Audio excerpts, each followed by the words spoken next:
Hello friends, நம்ம TNPSC 2024 maths question வந்து நம்ம பார்க்கலாம். இப்போ மொதல் கொஸ்டின் பார்ப்போம். Sunday equal to 2, Tuesday equal to 3, Thursday equal to 2 எனில் மண்டேயின் மதிப்பு என்ன அப்படின்னு கேட்குறாங்க. இது ரொம்ப சிம்பிள் தான் ஃப்ரெண்ட்ஸ்.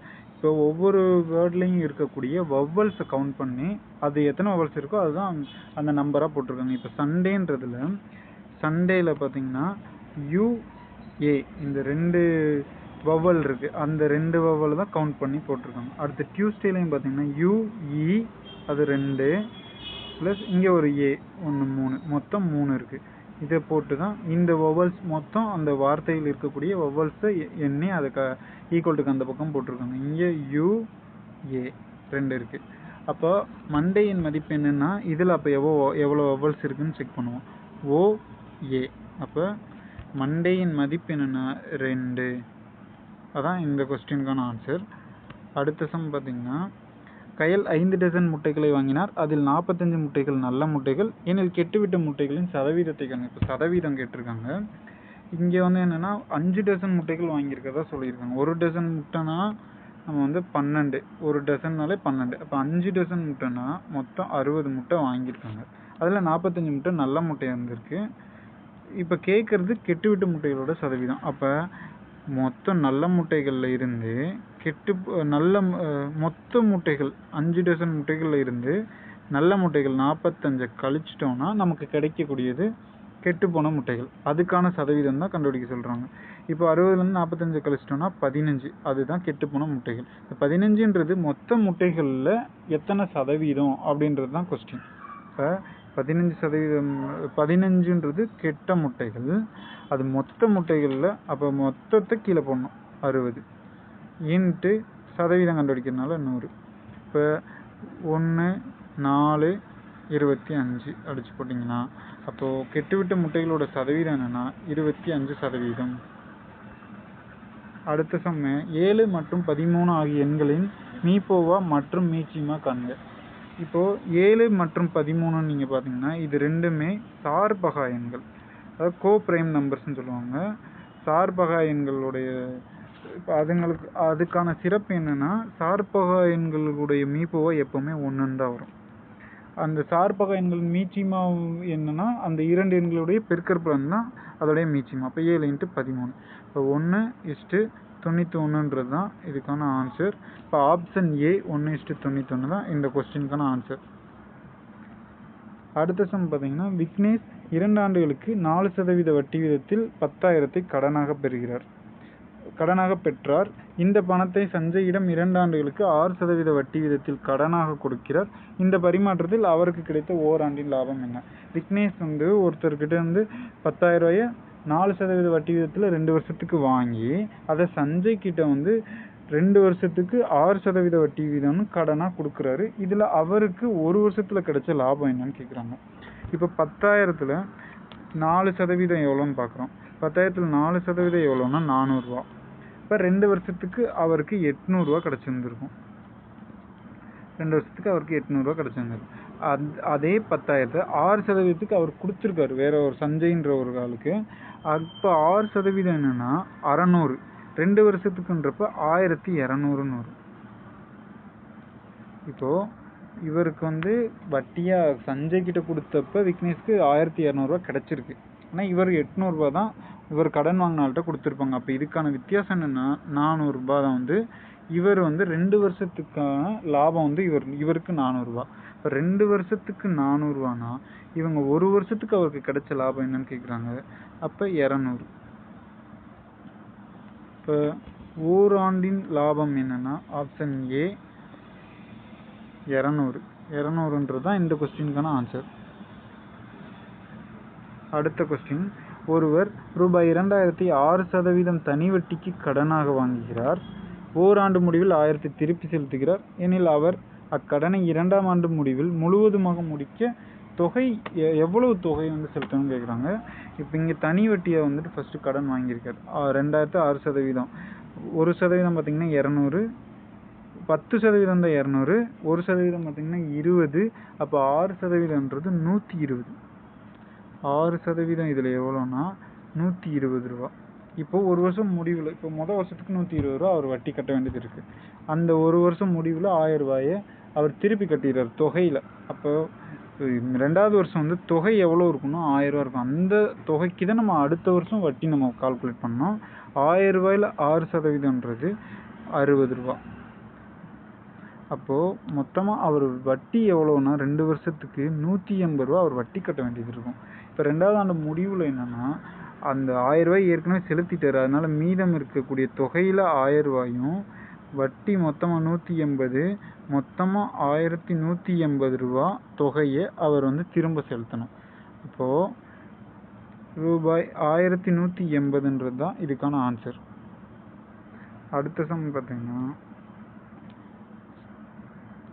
அசல் தொகை ரூபாய் 10,000 ஆனது 15% ஆண்டு வட்டியில் 3 ஆண்டுகளுக்கு கிடைக்கும் கூட்டு வட்டிக்கும் தனி வட்டிக்கும் இடையேயான வித்தியாசம். இதுக்கு ஃபார்முலா இருக்குது. இப்போ கூட்டு வட்டிக்கும் தனி வட்டிக்கும் உள்ள வித்தியாசம் அப்படின்னு கேட்டாங்கன்னா 2 ஆண்டுகளுக்குன்னு கேட்டாங்கன்னா P into R/100 the whole square. இது 2 ஆண்டுக்குன்னா ஃபார் 2 இயர்ஸ். இதுவே 3 ஆண்டுகள் கேட்டாங்கன்னா இதே தான் P into R/100 the whole square into 300 plus R divided by 100. இதுதான் 3 வருஷத்துக்கு. இப்போ நம்ம சம்முக்கு போவோம். நம்ம சம்முக்கு என்ன 3 வருஷத்துக்கு கேட்டிருக்காங்க. அப்போ P into R/100 the whole square into 300 plus R/100 இதான் நம்ம சம்மு. இப்போது P 10,000 into R 15/100 into 15/100. R வந்து 15, அப்போ 300 plus R 315/100. மொத்தம் 4 ஜீரோவுக்கு மேலே 4 ஜீரோ நம்ம கேன்சல் பண்ணி விட்டுறலாம். 3 5 15, 25 100, 4 5 20, 3 5 15. இப்போ மொத்தமாக இதெல்லாம் பெருக்கிட்டு 4ஆல் நம்ம அடிச்சிடலாம். 9 இன்ட்டு 315. 9 இன்ட்டு 315 பார்த்தீங்கன்னா 28/35 வரும். Divided by 4. இதை அடித்து போட்டிங்கன்னா 7 நாங்க 28, 0, 8 நாங்க 32, மீது 3, 7 நாங்க 28, 5 நாங்க 20. அப்போது 708.75.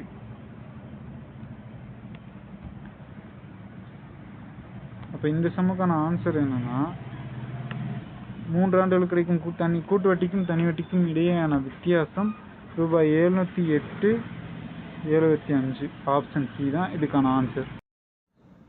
வாங்க அடுத்த கொஸ்டின் பார்க்கலாம். இதில் என்ன கேட்டிருக்காங்கன்னா 3 ஆண்கள் மற்றும் 4 பெண்கள் 7 நாட்களில் ரூபாய் 3,780 சம்பாதிக்கின்றனர்.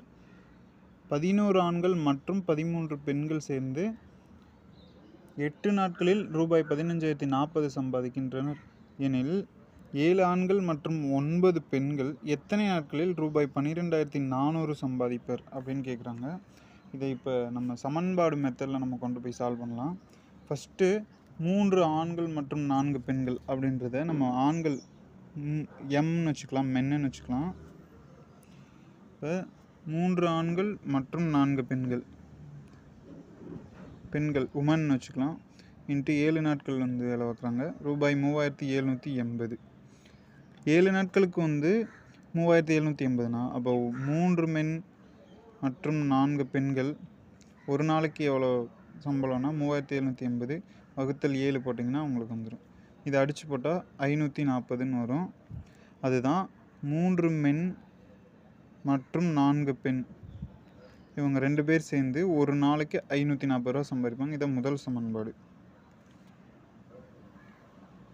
அடுத்தது 11 ஆண்கள் மற்றும் 13 பெண்கள் 8 நாளைக்கு 15,040. இப்போ 11 ஆண்கள் 13 பெண்கள்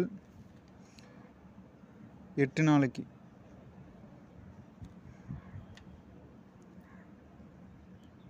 ரூபாய் 15,040 சம்பாதிக்கின்றனர். இப்போ ஒரு நாளைக்கு 11 ஆண்களும் 13 பெண்களும் சம்பாதிக்கக்கூடியது எவ்வளோனா 15,040 வகுத்தல் 8. இதை அடித்தா 1880 வரும். இதான் 11 ஆண்களும் 13 பெண்களும் ஒரு நாளைக்கு சம்பாதிக்கக்கூடிய சம்பாத்தியம். இரண்டாவது சமன்பாடு. இப்போ இந்த 2 சமன்பாடையும் மென் அல்லது உமன் ஏதாவது ஒன்று சமப்படுத்தி நம்ம அடித்து போட்டோன்னா ஆன்சர் வந்துடும். இப்போ 1வது சமன்பாடை 11ஆலையும் 2வது சமன்பாடை 3ஆலையும் நம்ம பெருக்கணும்னா மென் ஈக்குவல் ஆயிடுவாங்க. இப்போது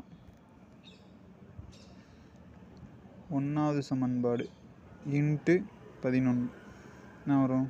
33 men plus 44 women equal to 5940. அடுத்தது 2வது சமன்பாடு இன்ட்டு 3, இதுவும் 33 men plus 39 women equal to 5640. இதில் உள்ள சைன்ஸ்லாம் மாற்றிடலாம், ப்ளஸ்லாம் மைனஸ். 33 men 33 men கேன்சல், மைனிங் 5 women ஈக்குவல் டு 300. இப்போ 5 பெண்கள் ஒரு நாளைக்கு 300 வேலை செஞ்சுருக்காங்க. இது நம்ம என்ன கண்டுபிடிச்சிருக்கோம்னா வேலை, அவங்க செஞ்ச வேலை. இப்போ ஒரு பெண் எவ்வளோ வேலை செஞ்சுருப்பாங்கன்னா ஒரு நாளைக்கு 300/5 60 வேலை. ஒரு பெண் ஒரு நாளைக்கு 60 வேலை செஞ்சுருப்பாங்க. இதை கொண்டு போய் நம்ம 1வது சமன்பாடில் அப்ளை பண்ணால் ஒரு ஆண் ஒரு நாளைக்கு எவ்வளோ வேலை செஞ்சுருப்பான்னு கண்டுபிடிச்சிடலாம். இப்போ 1வது சமன்பாடு என்ன? 3 ஆண்கள் மற்றும் 4 பெண்கள் சேர்ந்து ஒரு நாளைக்கு 540 ரூபா சம்பாதிக்கிறாங்க. இப்போது பெண்கள் ஒரு நாளைக்கு எவ்வளோ வேலை செய்வாங்கன்னு நமக்கு தெரிஞ்சு போச்சு. அதை இங்கே அப்ளை பண்ணலாம். அப்போ 3 ஆண்கள் ப்ளஸ் 4 60 வேலை ஒரு நாளைக்கு செஞ்சுருப்பாங்க. மொத்தமாக 540 பண்ணோன்னா நமக்கு பெண்கள் ஒரு நாளைக்கு 60 வேலை செய்கிறாங்கன்னா ஆண்கள் ஒரு நாளைக்கு எவ்வளோ வேலை செய்கிறாங்கன்றதை நம்ம கண்டுபிடிச்சிடலாம். இப்போது பெண்கள் நம்ம எவ்வளோ கண்டுபிடிச்சிக்கோம்? ஒரு பெண் ஒரு நாளைக்கு 60 வேலை பார்க்குறாங்க. இப்போ முதல் சமன்பாடு என்னென்னா 3 ஆண்கள் மற்றும் 4 பெண்கள் ஒரு நாளைக்கு 540 சம்பாதிக்கிறாங்க. 4 பெண்கள். இப்போது ஒரு பெண் 60 வேலை செஞ்சால் 4 பெண்கள் 240 வேலை செஞ்சுருப்பாங்க. இப்போ நமக்கு இப்போ ஆண்கள் மட்டும்தான் தெரியாது. இப்போ ஆண்களை இந்த பக்கம் வச்சுட்டு 540 ப்ளஸ் 4 பெண்கள் இந்த பக்கம் இருப்போம், மைனஸாக மாறிடும். ஒரு பெண் 60னா 4 பெண்கள் 240, நீங்கள் கழிக்கிறப்ப 300 வரும். இப்போ 3 ஆண்கள் ஒரு நாளைக்கு 300 வேலை செஞ்சால் ஒரு ஆண் ஒரு நாளைக்கு 100 வேலை செய்வாங்க. இந்த 2 மதிப்பையும் இப்போ ஒரு ஆண் ஒரு நாளைக்கு 100 வேலைகளும் ஒரு பெண் ஒரு நாளைக்கு 60 வேலைகளும் செய்வாங்க. இதை நம்ம அப்படியே கொஸ்டினில் அப்ளை பண்ணலாம். 7 ஆண்கள் மற்றும் 9 பெண்கள் எத்தனை நாட்களில், அது தெரியாது, எத்தனை நாட்கள் டின்னு வச்சுக்கலாம், ரூபாய் 12,400 சம்பாதிப்பர். இப்போது ஒரு ஆண் ஒரு நாளைக்கு 100னா 7 ஆண் 700 வேலை ஒரு நாளைக்கு செஞ்சுருப்பான். ஒரு பெண் 60 வேலைன்னா 9 பெண்கள் 540 ஒர்க் பண்ணியிருப்பாங்க. இன்ட்டு எத்தனை நாட்கள் வேலை செஞ்சால் 12,400 சம்பாதிப்பர். இப்போ டி எத்தனை நாட்கள் மட்டும்தான் நமக்கு தேவை, 12,400 அப்படியே வச்சுக்கலாம். இப்போ 700 + 540 1240, அதை அப்படியே கீழே போட்டுடலாம். இதை நீங்கள் அடிச்சிங்கன்னா 10 நாட்கள். இப்போ டி ஈக்குவல் டு 10 நாட்கள். 7 ஆண்கள் மற்றும் 9 பெண்கள் 10 நாட்கள் சேர்ந்து வேலை செஞ்சாங்கன்னா ரூபாய் 12,400 சம்பாதிப்பர். இந்த கொஸ்டினுக்கான ஆன்சர் 10.